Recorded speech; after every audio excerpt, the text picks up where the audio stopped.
ассалому алейкум ҳамдиёрони азиз, аъзои гурӯҳи ангур ва боғ. Имрӯз 9 майи соли 2024 мебошад. Қарор дорам дар боғи худам ноҳияи Варзоб деҳаи Чорбоғ. Ва ман ҳамин тока мо бинед чӣ қадар бисёр навда кардагӣ зада будам. Баҳор мо обрезка кардаги будем, лекин бо чӣ қадар бисёр бастагӣ. Ин мева бинед пури мева. Ва ман бурида ман нимаша дар замин партофтам, ман нимаша бо дастам гирифтам. Новбаста аз он ки ин хушаи ангур дорад, мана хушаи ангур новбаста аз он ки хушаи ангур дорад, мо бурида мепартоем. Чунки агар мо иро бурида напартоем, мо ҳам на ангур мегирем ва токро аз даст медиҳем. Ана бинед, ман ҳамҷа ҷангал аст, ман чӣ кор мекунам? То хушаро ман ҳамин баргоро тоза мекунем. То хушаро баргоро тоза мекунем. Ва мебинем ки ман ҳамин дар ҳамин ман ҳамин навдада як-ду хуша аст. Мо як хушаша мемонем, як хушашро мегирем. Кани фарқаш нест. ҳамин хушаи фақат беҳтарашро мондан дар кор, аниашро мегирем. Ана мана инҷа ду хуша буд, аин якташа мо гирифтем. Мебиёем поёнтар. Мани барои мо дар кор нест, барое ки ин қувватам надорад, қувватам намекунад. Ангурро ҳамашро қувваташро гирифта хуш мекунад. Мана бинед, мана ҳамин майдакҳо ба мо умуман дар кор нест. Ва мо инҳоро ҳамашро мепартоем ва хушаро қувваро ба хушаҳои нағз метиҳем. Мана бинед дута хуша ки дорад, ягон қувват накарсода аст ки ин амал кунад. Барои ҳамин як хушашро мо мебурем. Мана инашро мо буридем ва яшро мондем. Мебиём, ман инҷа дам ду хуша аст. Мана як хуша, ду хуша. Як хушашро мебурем, мепартоем. Баднавсӣ намекунем. ҳамин баднавсӣ барои мо зарари калон дорад. Мана ҳамин ток бисёр бастагӣ аст. Мана ҳаминам кашида тарафони тонкиам набинед. Набинед, дута бастагӣ аст.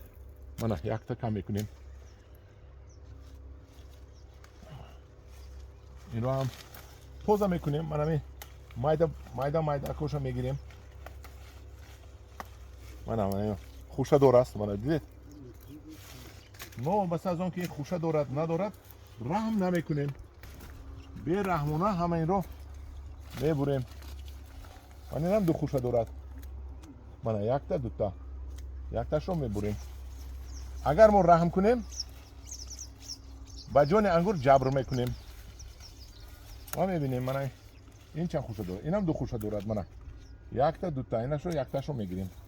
ва анам хел дарунашро мо шамолгузар карда мемонем, то ин ки ангури мо хуб шавад. инро бардошта монем. ана ин хел боло равад, болои сим равад, беҳтарин мешавад. ана ҳамдиёрони азиз, ана хел ангурҳоямонро мо хом ток мекунем. ана ин тара биёед шумо, ман нишонтиям. мана инашро мебинем, чӣ хел бисёр бастагӣ. мана ҳозир ман ба шумо ана бинед, ин дута. ин чи аст? ин чӣ? ина мебурем, мебиёем. ҳаминро мебинем ки ду қуша шудаасту, дута сета дорад. мана якта, дута, сета. мо ҳам якташро мемонем, барои мо якташ кифоя. он ҳамаи дутагашро мезанем, мепартоем. мана дутагашро задем, партофтем. ҳамин хел, инҷа дам ҳамин хел шудагӣ. ана якта онҷа, дута инҷа. мана дутаро задем, партофтем. ана якта хуша инҷа мондем. инашам ҳамин хел, якта мемонем, якта мезанем. мана инам шуд акун хом ток. мана ин шикаста аст, шикастаамро гирифта мепартоем. инро баъд инҷа ҳаракат мекунем, инҷа бандем, як сим гирифта мебандем, ток шавад. инам дорад, ина якта дута мезанем, инам сета доштааст. ва дар инҷо фиксироват мекунем, мебандем. ҳамдиёрони азиз, ана ҳамин хел мекунед то шумо. ҳоли ман ҳама ҳаминро накардам, ман як қисмашро нишон додам, барое ки ҳама инро гирифтан дар кор. мана ина бинед, мана инҳоро гирифтан дар кор. майда чайдае ки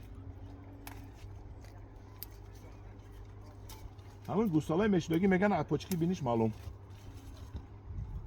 ман ҳамин хел хомток мекунем. ҳамдиёрони азиз, дар гурӯҳи ангур ва боғ бошед, бо мо бошед, ёд гиред.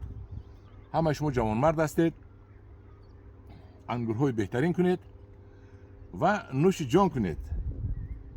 همین انگورهای من که پخته رسید خدا خواهد من به شما نشون میدم که نتیجه خام تو کنیم من به چه احوال آورده میرساند. اگر آفت‌های طبیعی با نبیاید به نهایت نقد میشد. امروز من ببینید و بادی افغان آمده یگان ادیر نمیتواد. من آفتاب رو نشون ته. آفتاب یک کلوله سفیدک شده مونده است. آفتاب هم نمیتواد. این باد افغان البته به ما ضرر کلان میبیارد. ما باد که گذشت بعد 2-3 روز ما حتما باید دارو زنیم. این حال انگور رو چی دارو زدن در کار سوال میتونم پیش از سوال من جوابش دادم. گل نکرده باشد اگر سفید کلپچوک نبروردگی باشد اگر فلیکور زنید. اگر گل بروردگی باشد یگان چی نمیزنید. از گل که فرا اومد موش برین میده که شد.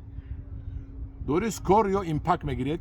اینش یویش سکور یا ایمپاک 3 گرمی در 10 لیتر آب ارالش کرده داخلش با یگان نمود دوری بر ضد حشرات علاوه میکنید و هر یک 10 روز میزنید توک رو و وقتی که انگور شما رنگگیری در اومد میدونید که 20 روز پس میپزد دیگر دارو نمیزنید تا اینکه همون داروی شما زدگی تاثیرش گذرد و انگور رو شما به ملول به یگان خواطری استعمال کنید. انا این بود همدیاران عزیز یک درس نوبتی انا بینید من در پیش من ایستاده است 2 تا دارد من 1 تا 2 تا 1 تاش رو چیکار میکنیم میزنیم. در پناه خدا باشید با گروه انگور و باغ باشید مهنت کنید برکه مییابید. ای ماشا